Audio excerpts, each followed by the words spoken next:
Bonsoir à tous. Je suis vraiment content que vous soyez là ce soir.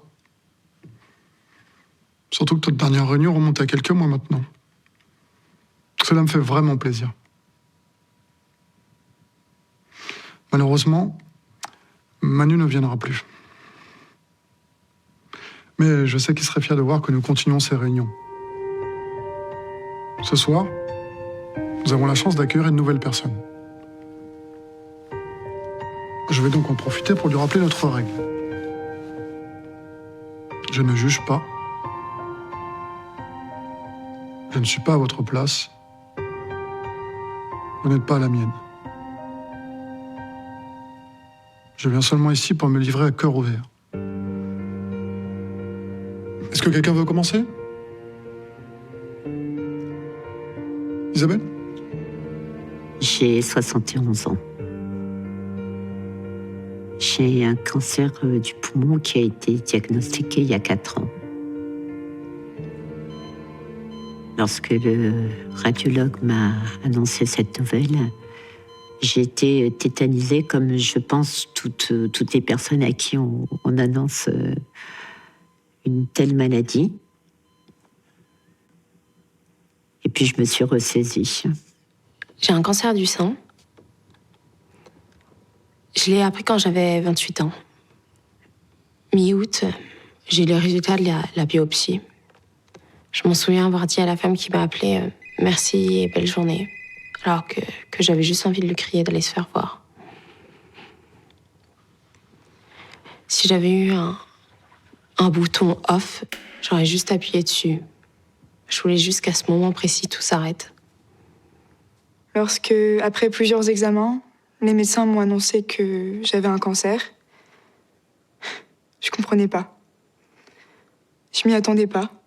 C'était incompréhensible.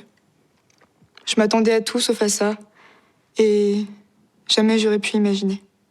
Après examen et analyse approfondie, le verdict tombe, cancer des testicules. Alors sur le moment, c'est drôle parce que j'ai pas trop pensé à la maladie, mais plutôt à ce sera quoi ma future virilité, et puis aussi au fait de pouvoir avoir des enfants parce que j'en avais pas, j'étais pas père encore.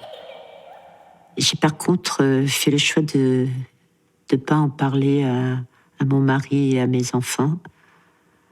J'avais peur que leur angoisse face à ce mot cancer me fasse perdre en combativité. J'en ai parlé à mon mari que la veille de la première séance de chimio. Il a été effondré comme je l'imaginais, et c'est moi qui lui ai remonté le moral. Il m'a accompagnée à toutes les séances, ce qui m'a été d'une aide précieuse. Toute ma famille, tous mes amis, ils m'ont soutenue. Ils ont été super compréhensifs. Et ils m'ont promis que rien ne changerait et que tout serait comme avant. Moi, je me suis contentée de le dire à Justine, ma meilleure amie, l'éternelle optimiste. Elle m'a dit que tout allait bien et qu'on fêterait comme prévu nos 30 ans en Afrique du Sud. J'avais juste envie de lui crier que non, parce que j'étais tout bonnement en train de mourir. Mais je l'ai laissé dire. Elle avait assez d'espoir pour nous deux. Donc l'opération est arrivée assez vite, ablation du testicule droit, et suivie de plusieurs séances de radiothérapie. Et ça, c'était toujours à l'hôpital, donc toutes les semaines, et toujours avec la même infirmière, qui était gentille et drôle, la jolie Bénédicte. Et puis depuis, c'est devenu ma compagne. Et une fois rétabli, en fait, on s'est très vite installés ensemble, et on a une fille, on l'a appelée Lucie. Pendant cette chimio, toutes ces séances, j'ai repensé à ma vie qui finalement avait été agréable, belle, où j'avais jamais eu de coups durs. Et je me dis que c'était mon premier combat que je menais vraiment. Et j'ai eu mon opération. Je me suis sentie comme un fantôme. Mais les gens me voyaient. Alors que j'aurais juste aimé être invisible. Je sais que cette maladie, elle est injuste, elle est affreuse, mais j'ai presque envie de dire que pour moi, en fait, le cancer que j'ai eu, ça a été presque un cadeau parce que c'est grâce à lui que j'ai rencontré et ma compagne et que j'ai eu ma fille. Donc moi, je trouve que c'est le plus beau cadeau que la vie pouvait me faire. Voilà. J'ai décidé de vivre chaque instant avec encore plus d'intensité, de ne pas me laisser enfermer dans cette maladie et de sortir, d'aller au théâtre, au cinéma. On m'a annoncé que mon traitement serait sûrement bientôt fini et que ma guérison approche. Quand j'ai appris cette nouvelle, j'étais tellement heureuse.